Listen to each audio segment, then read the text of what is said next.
Hello there, and welcome to Grounded Health and Wellness. My name is Kate, and today I wanted to talk about sleep hygiene. So, some of us may approach sleep with a very regimented routine. Maybe there's this process of blocking off screens a few hours or a little bit before bed. Maybe we are dropping into a bedtime routine that's trying to wind the body down. Maybe some like to take a warm bath. There are lots of ways that people work to instigate a really good kind of environment around approaching sleep, getting kind of this entry into winding down from the day. But what most people miss is there is actually practices that start the morning you wake up to prepare for the upcoming evening of sleep, which is where sleep hygiene truly begins.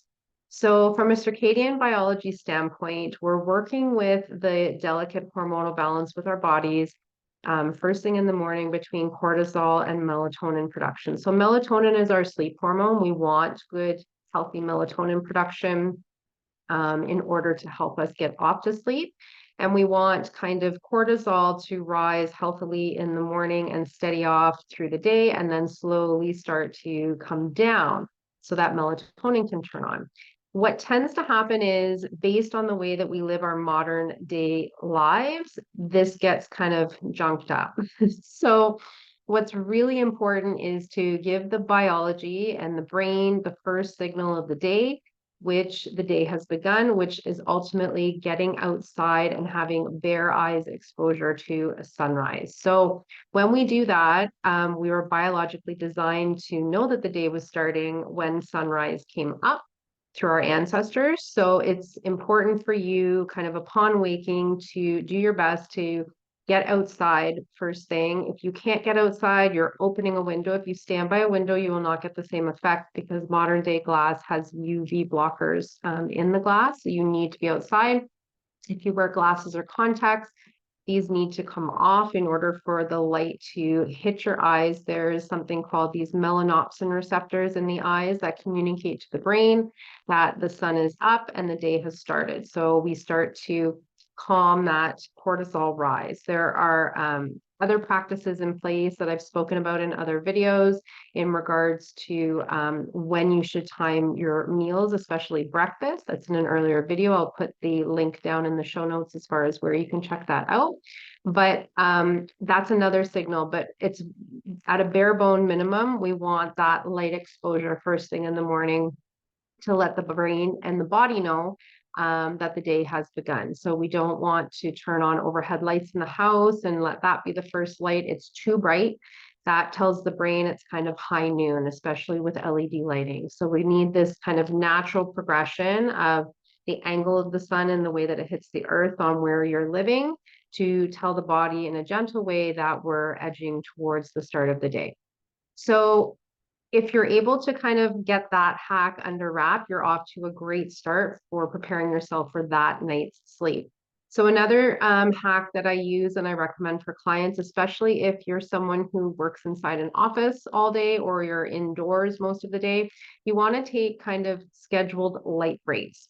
So what I mean by that is you're literally just trying to pop your head outside multiple times through the day. Again, taking off any eyewear that you have and just kind of sky gaze for a couple minutes. The longer, the better. If you can optimize your day and even take meals outside, that's even better. That has a great effect as well on regulating blood sugar. But just from that light signaling perspective, so that our body knows what time of day it is, we're giving it that messaging from the natural light from the sun. And it kind of starts to help negate the confusion that our body is getting from artificial lights inside, especially if you're in front of a computer screen or so forth all day. So light breaks are super important. Now, the other thing that kind of leads us into this sleep hygiene is what happens when the sun goes down or when we want the brain to think that the sun has gone down, is this will change based on the seasons and based on where you live. We want to block all blue light at night. So what is blue light? Blue light is light that's emitted from LED lights, emitted from TV screens, our phones, our computer screens. This is artificial light, and it is incredibly bright from kind of a lux perspective, which again communicates to the brain that it's 12 noon and the sun is at the highest point in the sky. So by blocking this artificial night at light, especially when the sun has set, it prepares your body to come into melatonin production, and it starts to produce from that point onwards. So then by the time you're ready to settle in for the evening and sleep, your body's already kind of started the machine for you. How do we block blue light? So there's a lot of different ways. I say to all the clients that I work with, the first thing I want you to purchase is a pair of good orange lens blue blockers. These have to come from a reputable source because there is a lot of garbage out on the market. And if those have not been tested properly with a spectrometer, you're just wasting your time by putting these on. So the lenses should be kind of bright orange. I think I have a pair nearby that I can show you. So you can see that these are quite amber. These ones are specifically from Viva Rays and are quite expensive, but there are other options if you're not willing or in a position to invest in ones that kind of cost that much.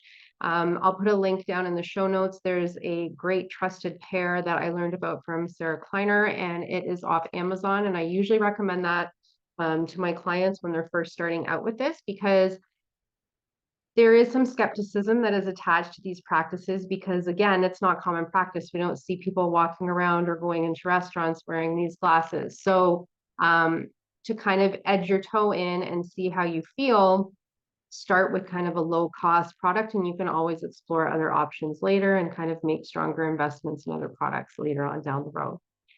Most of my clients will turn to me. I actually had one client made me laugh. She said that she could not believe how effective these orange lens glasses were. It was like taking a tranquilizer. She could not stay up, could not get through watching a TV show. She was ready for bed. And that's a very loud signal from the body that you are tired and you need rest, because the body is recognizing that, okay, melatonin's on, we should be sleeping now. We don't want to kind of push ourselves past this point of when the sun has set, we should basically be setting to and going to bed. So what I recommend for people, if you live in the Northern Hemisphere right now in summertime, the sun is setting quite late. So I always say maybe pop the orange lens glasses on around 7:30 p.m. because that'll give you a couple hours before bed. Because ideally we would like to be in bed before 10 p.m. So that gives you a few hours for your body to start to receive that messaging that the sun has set. There's no artificial light that's confusing the issue, and you'll start to prepare yourself for sleep. So once we are in the bedroom, what are some of kind of my top recommendations in order to support the sleep hygiene? You want your bedroom to be very, very dark. So looking into blackout curtains, also wearing an eye mask that can block out any additional light. I even find the ones that I use, sometimes there's a light that sneaks its way in kind of at the bridge of the nose. So I have to adjust that to make sure our room is pretty dark though, with the light blocking curtains and so forth. It's pretty dark in there, but you want to make sure that it is almost as complete darkness as you can. You shouldn't be able to basically see your hand in front of your face is kind of your guideline, because again, if we were living in nature and we're trying to honor those biological rhythms with the body, there would be no light if it was pitch dark outside. So we're trying to replicate that indoors. The other thing that's very important is making sure that your room is cool enough. So I believe the kind of the going average for keeping the temperature in your room at night is anywhere from 65 to 68 degrees Fahrenheit. I think that computes to about 18 to 20 degrees Celsius. So making sure it's very cool. The body needs that, again, that messaging in order to start to drop into that deeper place of sleep. So we want to keep things nice and cool. The other thing I will say is cell phones. So if you have a cell phone in the bedroom, please get it out. Put it on airplane mode. If you need to have it accessible for individuals, maybe for emergencies, for phone calls, turn the Wi-Fi off on your phone, leave the service on for phone calls, and just put the phone maybe in your closet or in a walk-in ensuite bathroom and turn the ringer up full blast so you can hear it. The phone itself is emitting this non-native EMF all the time when it's searching for a signal, and this wreaks havoc on our hormones and our biology. And if you're especially sleeping next to your phone at night, you can just imagine what that is doing to your body's rhythms when you're trying to restore and sleep and basically clear out all the junk from the previous day. So those are kind of my quick down and dirty hacks as far as good sleep hygiene. If you are looking for more support in your journey, or maybe you struggle with sleep or insomnia or waking through the night, I'm happy to work with you. You can check out the show notes down below and learn about how we can work together. That's it for me. I hope you have a great day.